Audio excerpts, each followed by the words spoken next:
please subscribe and don't forget to press the bell icon to get notified whenever we upload a new video. Hello and welcome to the Political Exchange. I'm Shereen, Bhan, and today we're in conversation with author, economist, former minister, Mr. Arun Shourie. Thanks very much, Mr. Shourie, for joining us on CNBC TV 18.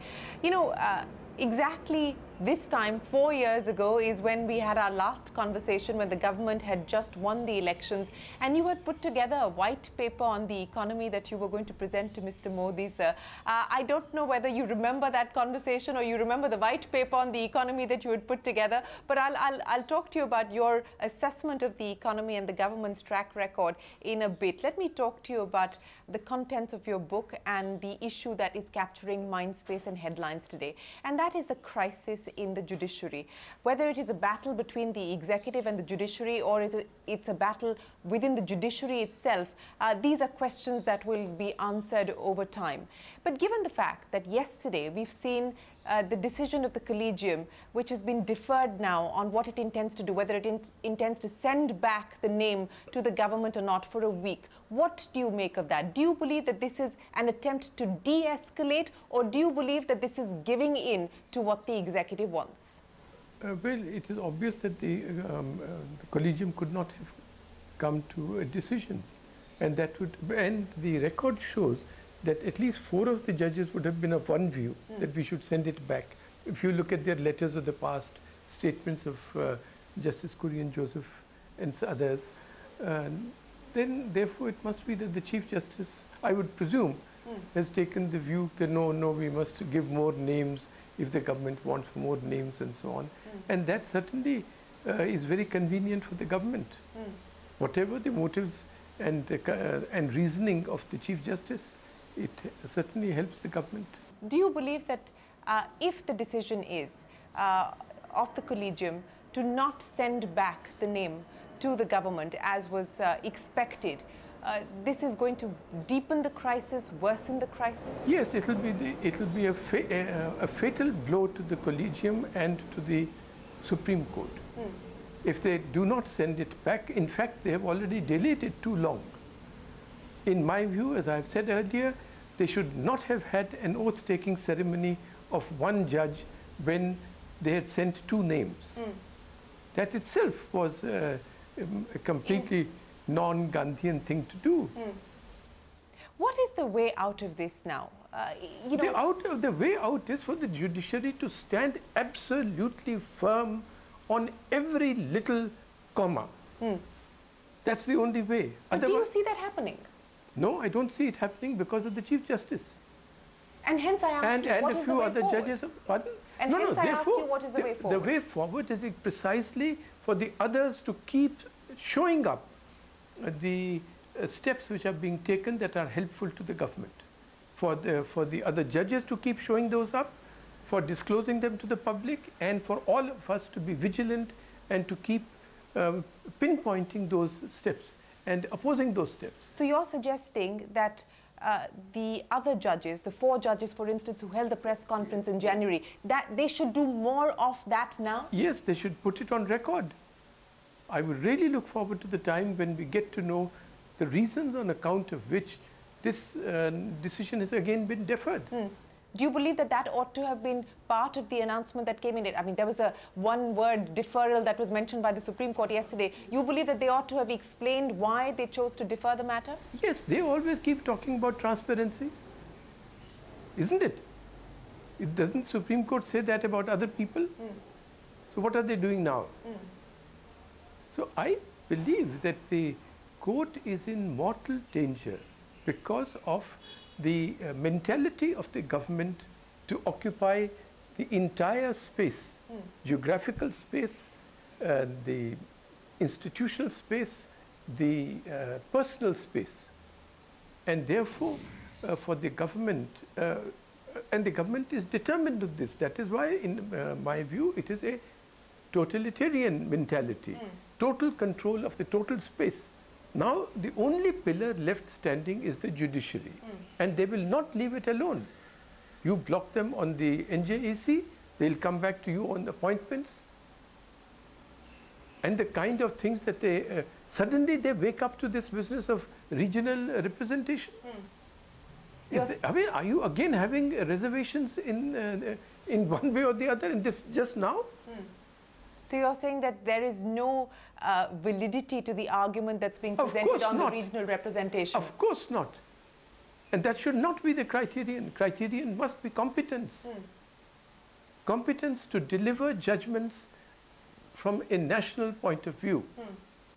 Why do you believe that what we're seeing today is worse than what we've seen in the past? I'm not suggesting that, let's do comparisons between the present and the past. I'm saying, why do you believe that what we're seeing today is worse than what has happened in the past? Because the attempts of political capture of independent institutions, including the judiciary, have been attempted in the past. I just don't understand why journalists keep asking this question. Has there not been murder in the past? Yes. Has there not been killing of children in Kashmir in the past through these pellet guns? Does that mean that tomorrow you should do it? No, I'm not suggesting it makes it any better. No, then why is the question being asked? I'm saying, what do you find being different in the manner in which it is being done? Madam, it is much more determined, it is much more systematic and much more unrelenting than even during the emergency. Secondly, the Supreme Court itself is in a much weaker position in its composition. And in the way, I don't want to, use words that are harsh, but certainly even in the caliber of judges. Do you think that anybody would ever have thought of doing such a thing in the 1950s in India, with Panditji at the helm, or Patanjali Shastri as the Chief Justice? No. And could they have succeeded? Would Mr. Subbarao have kept quiet? No. And during the emergency itself, when Mr. Justice A.N. Ray, Chief Justice A.N. Ray, constituted a bench to overturn Keshwanand Bharati, in 2 days he himself had to dissolve the bench because he saw that all the judges were against the proposition. I don't see that happening today. So given the fact that you don't see that kind of unity within the judiciary, you not see just unity but caliber. Plus you see an unrelenting, in your words, attempt on the part of the executive to try and ensure that its will prevails, then what is the way out? The way out is you have to resist the authoritarian moves of the government in every sphere and every move and go on doing it. So you said that you would expect that the 4 judges, like they did the press conference in January, to continue their attempts to come public and come on record with it. Yes, that is part of their job. What about politicians? What about, for instance, the impeachment motion? Now you'll come to that. No. Just 1 second. Yeah. You have asked a question about the 4 judges. Yes, but please don't leave the task just to 4 judges. Sure. The media must stand up and see and not get caught in these useless statements of ministers and others. Everybody has to contribute to shielding these institutions. Mr. K.P.S. Gill used to say very well that you can't have a first-rate anti-terror operation and a third-rate system in the courts. In the same way, you can't have a situation in which the judges will say freedom, but we will only keep asking this or that. Is freedom good or not good? Freedom can also be misused. Why is it not? Why should there not be restrictions? That's the type of questions we are asking. And the same way, citizens alone cannot save freedom if let us take in this case, the judges don't stand up. So everybody has to do his part of the job. That's the way out. I'll ask you largely about governance, and this was a government that promised greater degrees of transparency. This was a government that said whether it's allocation of natural resources, we will go through auctions and so on and so forth. Are we moving towards a less transparent and a more opaque governance system today? And I'll ask you that in the context of 2 examples. For instance, the right to information seems to suggest that for the first time since the RTI was actually brought in, we've seen a decline as far as the right to information applications are concerned. Some could argue that maybe things are so transparent that people don't need to approach the government anymore. But the other indicator could perhaps be that it's taking far too long for people to get answers, or it's being blocked at various levels. What is your point of view? Madam, I have said for 3.5 years that the right to information will be systematically choked, and that's exactly what is happening. Secondly, sedition. How many journalists and others, Hardik Patel and others, have been hauled up under the law of sedition? Sedition means the overthrow of the country. Tell me, isn't that choking free speech? So there is a systematic attempt, and in the right to information, it is not just that things are taking long, but that things are completely blocked. Today you see that something is, such and such data is not information, somebody says. You try and get any figure from the Prime Minister's office and see what happens. Similarly, on the question of opaqueness, you are so well acquainted with the economy. What about these so-called non-performing assets? My father used to say India is the only country in which non-performance is an asset. These bad loans. Yes. In the government data says that in the last 4 years, 2,80,000 crores of bad loans have been written off. Okay? Why do you not disclose those names? You say confidentiality. And every one of them had shouted at when Rajiv Gandhi's government had said confidential, when we had opposed it, when they said confidential, this customer confidentiality in regard to BOFAs. After all, these are public sector banks. That means it is the citizens' money. Yes. And they have written off to friends of somebody. Since we're talking about the issue of opaqueness and transparency and governance, I also want to understand your point of view on the introduction of the electoral bonds, because this is going to be the first election that we will see the electoral bonds being used. Yes, it is. There is no doubt that these will be monitored by the government as to who purchases them. And this is another device so that there is everybody who gives any money to the to parties opposing them will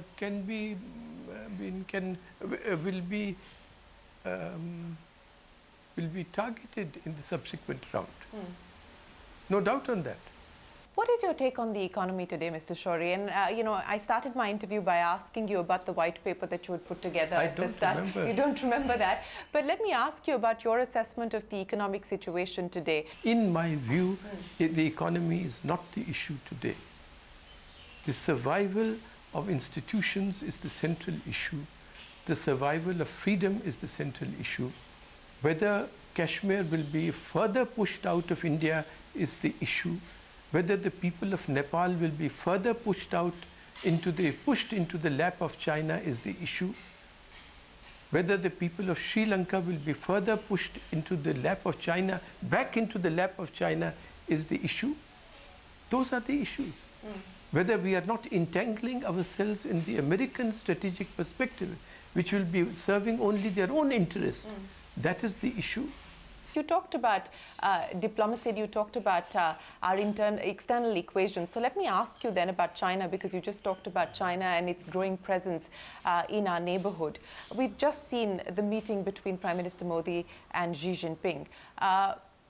What the outcome of that meeting is, we're not clear today. But what is your own assessment of the India-China equation in this context? Well, there is no comparison between the two. China is 5 times ahead of us in the economy, and there are maybe 20 times ahead of us in defense preparedness. In our case, 1/3 of our Air Force fleet is not functional. Weapons, and you just see the testimony of the Vice Chief of Staff to the Parliamentary Committee, that they have absolutely no money left for modernization. And that they don't even have the 7,900 crores are supposedly, or more than that, have been given for just security in their own bases. Forget protecting the people. But there is zero budgetary allocation for that. And you are competing with China. So these ceremonial meetings are of no consequence. And as it's a very good interview that Ashutosh Varshini has done with Robert McFarker, one of the keenest observers about China, which the Indian Express published yesterday or day before yesterday, I think everybody should reflect on that, in which he says that it's just, the essence of it is that all this talk that is being made in India about the success of the meeting and so on, that's just Indians talking. China has a consistent view, which there's a book called A 100-Year Marathon by Michael Pillsbury, one of the acutest observers for the CIA and for the Pentagon about the Chinese strategic pursuit, that they will be the dominant power in the world by 2049, 100 years after 1949 takeover of power. And India is not even figuring in that. It is just regarded not even as a nuisance, but as a potential nuisance, which may become a nuisance, a bit of a nuisance, if it allies very closely with Japan and with Vietnam and Australia and US. So the Chinese from time to time make these goodwill statements and so on, so that India just think here, there is some option here. That's all. Do you believe that this idea of a federal formation, as is being discussed today with Mamata Banerjee, KCR, the possibility, the prospect of that is a real one? Well, I don't know, but it should be. I don't know whether it is. Only they will know. I feel that there is a way out, that they must first agree that we shall have only one candidate against a BJP candidate. Secondly, don't hurry into a federal front and so on just now. As Mr. Yashwant Sinha has been saying, hold the meetings in different state capitals. And the place where that meeting is held is the host for and the convener of this front for that meeting. And third, you will have to leave the decision of this allocation of seats between parties to the person who's the dominant person in that state or that sub-state. If the state has many regions and so on, like North and South Karnataka or East and West UP and so on, then you have to leave it to the good sense of that person. That he would realize that yes, we must get everybody together, and therefore I am not going to completely usurp all the seats for myself. I will be far-sighted enough to, bring, to allocate seats rationally. So these considerations can certainly bring about a front. Well, Mr. Shourie, it's always a pleasure speaking with you, sir. Thank you very much for your time, and we wish you the very best of luck going forward. Appreciate you joining us here on CNBC TV 18. Thank you. With that, it is time for us to wrap up Political Exchange. From all of us here, goodbye, and many thanks for watching.